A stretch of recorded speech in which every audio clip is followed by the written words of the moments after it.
जय श्री राम। आज मैं बाल कांड से दो दोहे, और कहना चाहिए कि एक दोहा, एक सोरठा और एक छंद,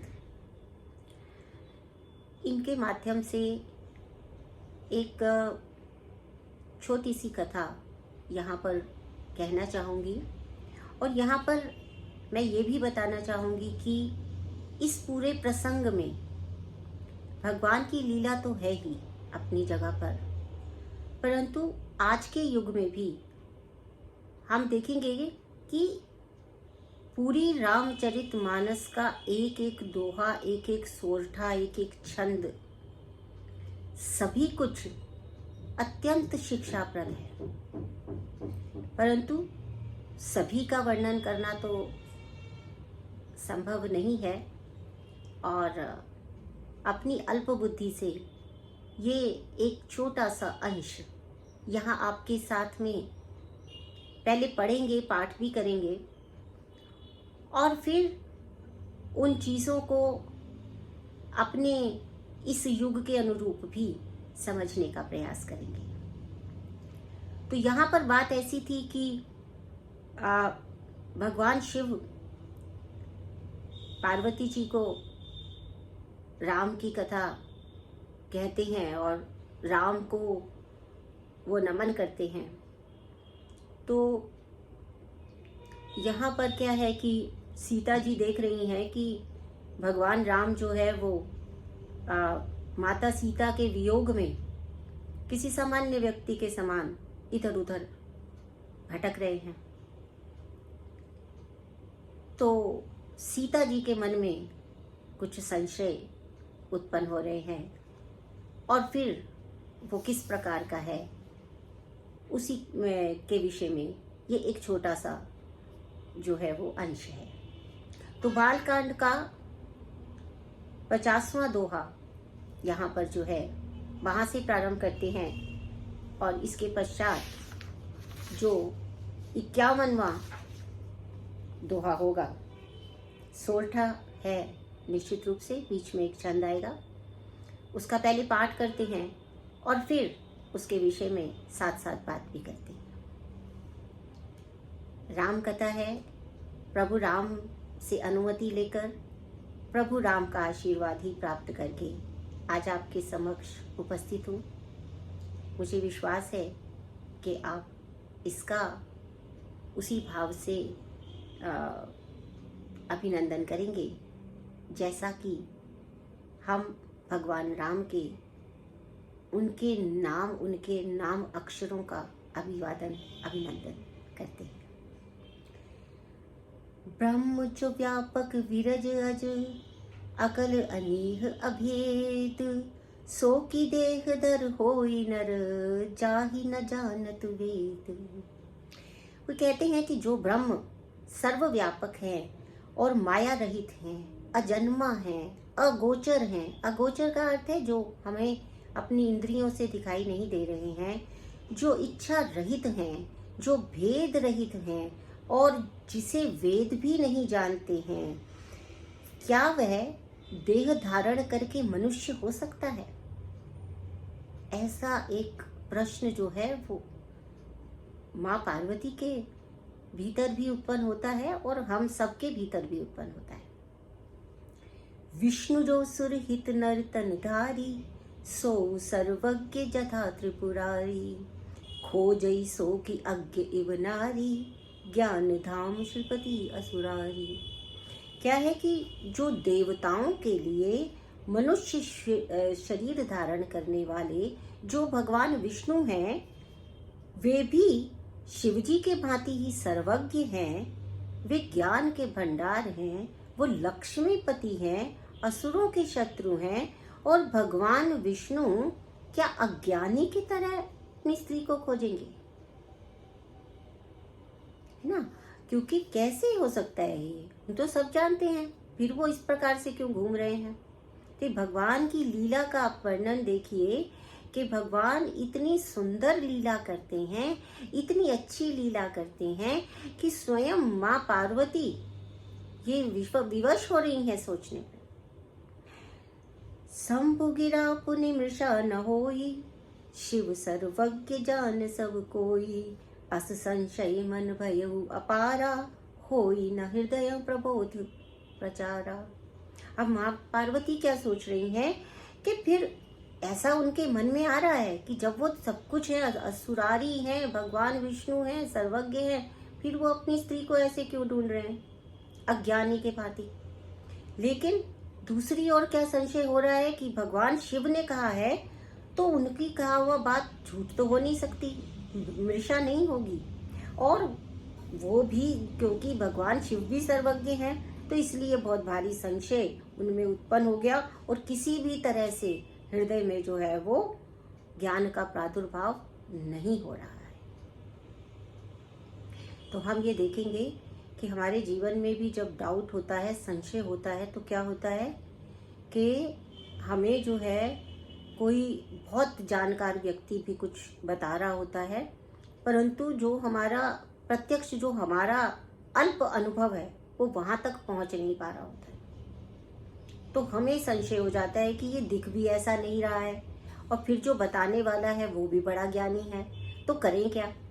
तो इस प्रकार के संशय जो है वो उत्पन्न, संशय का सभी डाउट का कारण ही यही है कि जो प्रत्यक्ष दिख रहा है वो नहीं है जो बताया जा रहा है।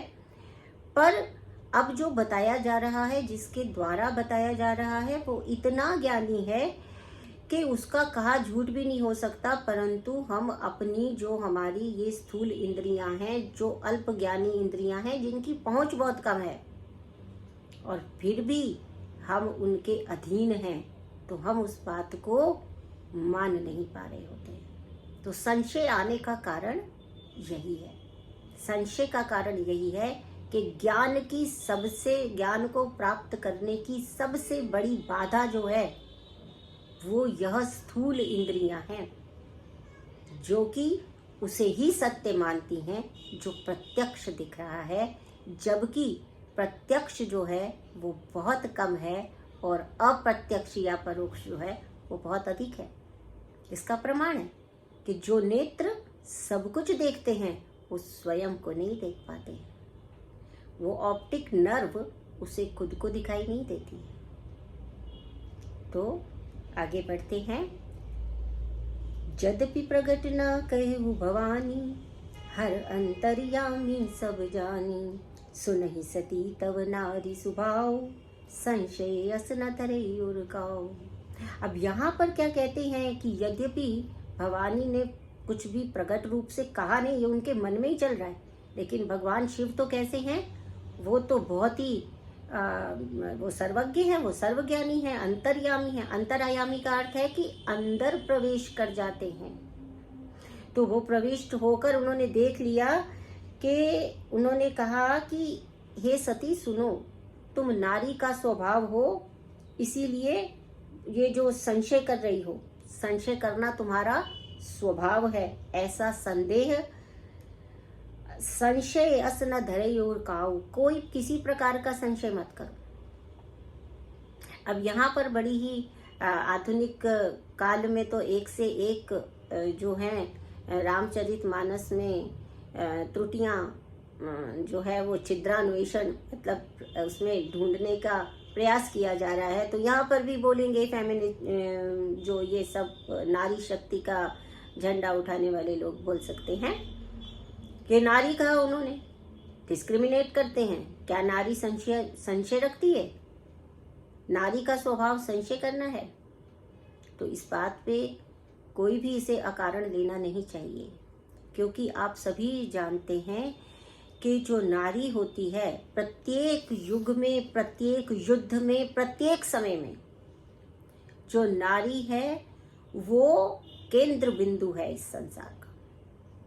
और वो उसको जो है वो शारीरिक रूप से उसको अबला समझा जाता है और उसके ऊपर कई प्रकार के शारीरिक और मानसिक प्रताड़नाएं होती रही हैं, प्रत्येक युग में हुई हैं, अभी भी हो रही हैं और सदा होती रहेंगी। और उसका कारण है जो उसका प्राकृतिक जो शारीरिक जो उसके अंदर अंग अवयव है, उसके कारण वो होती रही है। तो स्वभाव से ही नारी जो है वो अधिक सचेत होती है, जिसको कि आप आज की भाषा में सिक्स्थ सेंस कहते हैं। बोलते ना, सिक्स्थ सेंस बड़ी तेज होती है, क्योंकि वो होना अनिवार्यता है। इस सृष्टि में नारी को अपना अस्तित्व बनाए रखने के लिए और अपनी मर्यादा को बनाए रखने के लिए अतिरिक्त रूप से सजग होना अनिवार्य है। ये उसी संदर्भ में कहा गया है।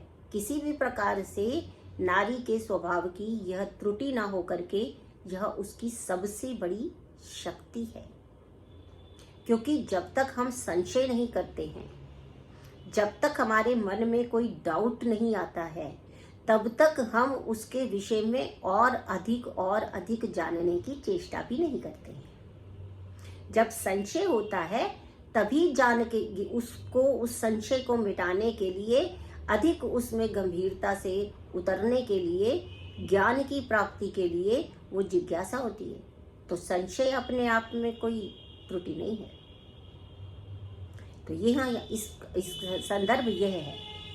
तो इसको जो है भक्त जन तो वैसे ही अन्यथा नहीं लेंगे, लेकिन सभी से अनुरोध यही है।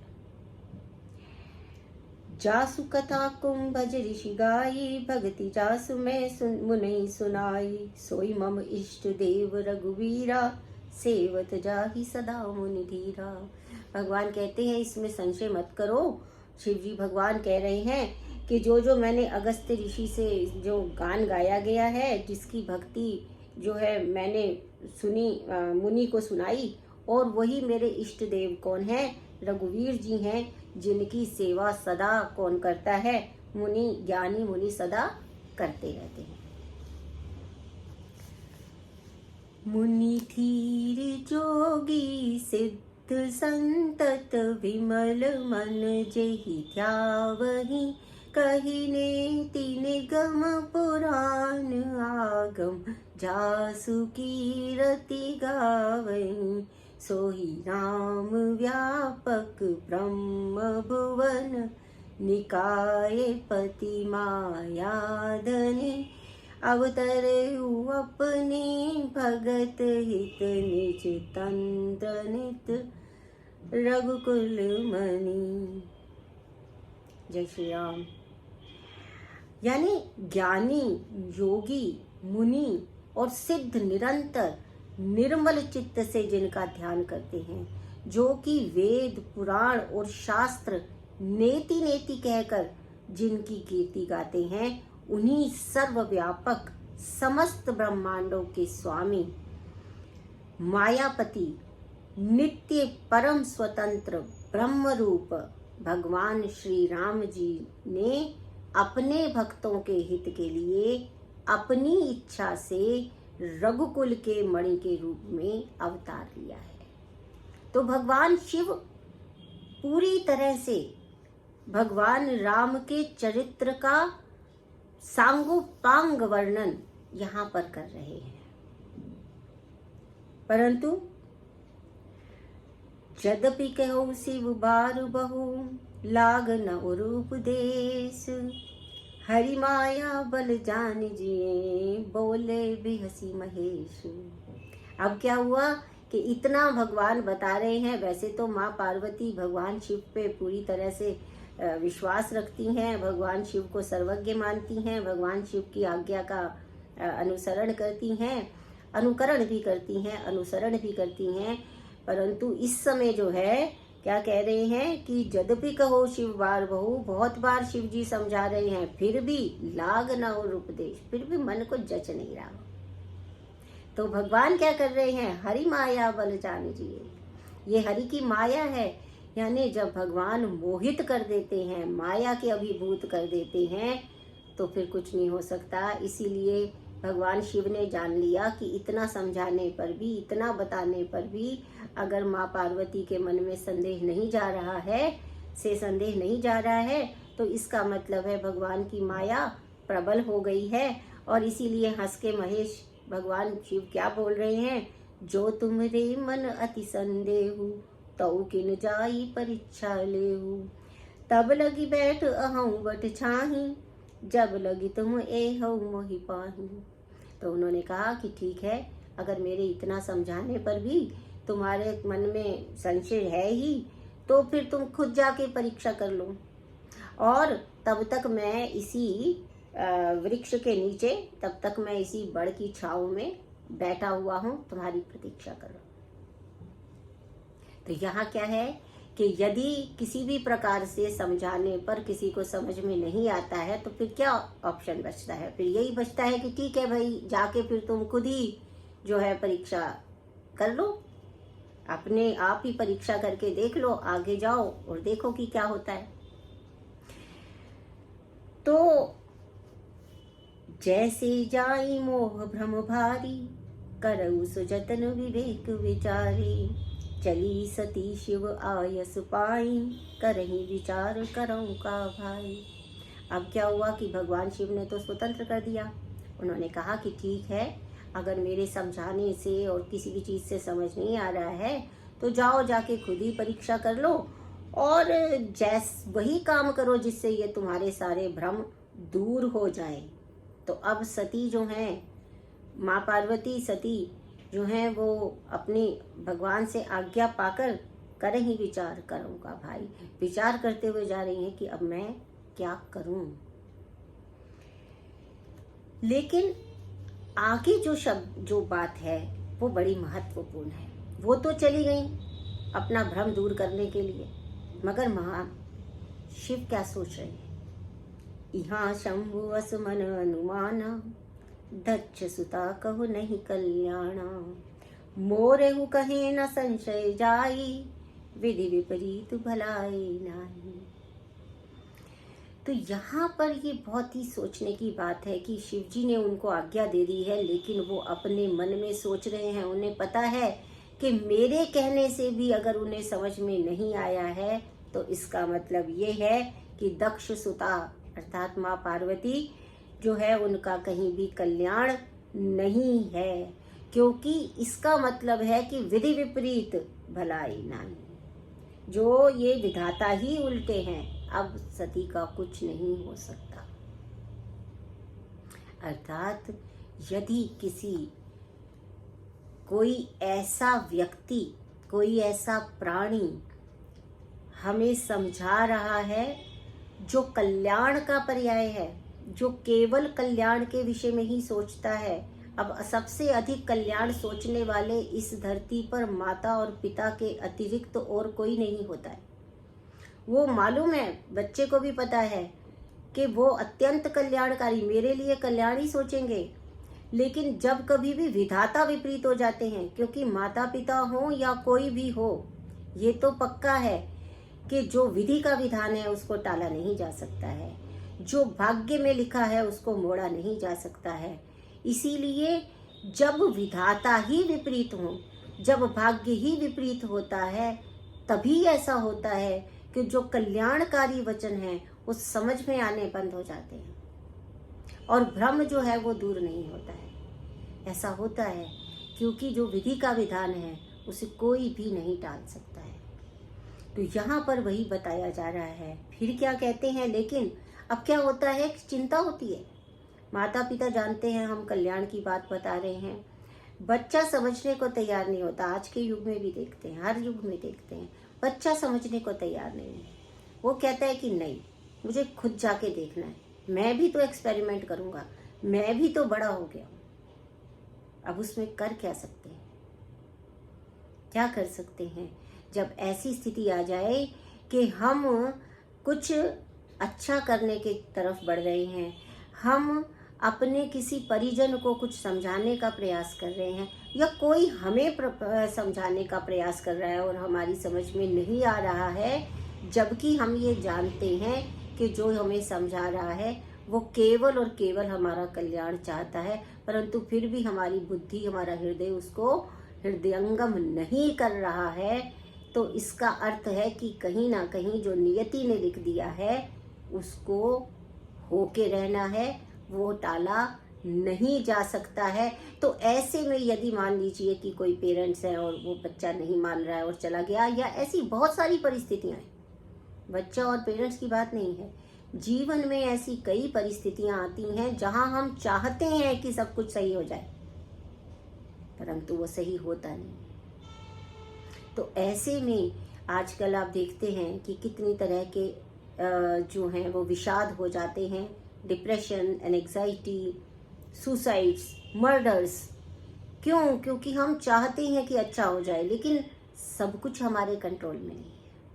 आप देखिए, भगवान शिव के नियंत्रण से बाहर जाती हैं कौन? माँ पार्वती। इससे भी बड़ा कोई उदाहरण हो सकता है स्थिति इस धरती पर, कि हम चाहते हैं कि हम परिस्थितियों को नियंत्रण में रखें, पर वो हमारे नियंत्रण में नहीं रह सकती हैं। सभी स्थितियां हमारे नियंत्रण में नहीं रह सकती हैं। एक जो सीमा है वहीं तक हमारा नियंत्रण चलता है, उसके बाद विधाता का विधान ही चलता है। ये हमें मानना होगा। हम सब चीज़ों को जब कंट्रोल करना चाहते हैं, परम नियंता बनना चाहते हैं, तभी हम परेशान होते हैं, तभी हम दुखी होते हैं, तभी जो है कुछ भी जो पथभ्रष्ट होते हैं। तो ये उदाहरण देखिए, ये कितना बड़ा उदाहरण है कि भगवान शिव के नियंत्रण से माँ पार्वती बाहर चली गई हैं। वो उनको समझा रहे हैं, समझा के थक गए हैं और वो नहीं समझ रही हैं। तब फिर क्या सोचना चाहिए? होई है सोई जो राम रचि राखा, को करी तरक बढ़ावे साखा। राम सिया राम, सिया राम, जय जय राम। अस कही लगे जपन हरि नाम, गई सती जहाँ प्रभु सुख धामा। राम सिया राम, सिया राम, जय जय राम। उन्होंने इसको स्वीकार कर लिया कि अब होगा वही जो राम ने रच दिया है, अर्थात जो राम ने कह दिया है, जो राम ने लिख दिया है, वो मिटाया नहीं जा सकता है। वो अब उसका विस्तार करने का कोई अभिप्राय नहीं है। अब इसमें कोई तर्क नहीं चलेगा, कोई वितर्क नहीं चलेगा, कुछ नहीं चलेगा। अब उन्होंने सोच लिया है तो वो वही करेंगे। इसीलिए भगवान शिव जी फिर क्या करने लगे? हरि नाम जप करने लगे। और सीता जी वहां गई, सती जी वहां गई जहां सुख के धाम प्रभु श्री रामचंद्र जी थे। अर्थात जब ऐसी कठिन परिस्थिति यदि आ जाती है, क्या शिक्षा मिल रही है? ऐसी कठिन परिस्थिति आ जाए कि हमारे नियंत्रण से बाहर हो चुकी हैं हमारी परिस्थितियां, तो क्या करना है? तब क्या करना है? और ज्यादा भगवान का नाम लेना है। अर्थात हमारे जीवन की सभी संशय, सभी समस्याओं का एक ही समाधान है, और वो है हरि नाम जप। इसीलिए आप सभी भक्तों सहित हम राम धुन में यही कहेंगे कि राम राम, सदा कर राम राम। जितना राम को जपेंगे उतने ही हमारे दुख स्वयं दूर होते रहेंगे। जय श्री राम।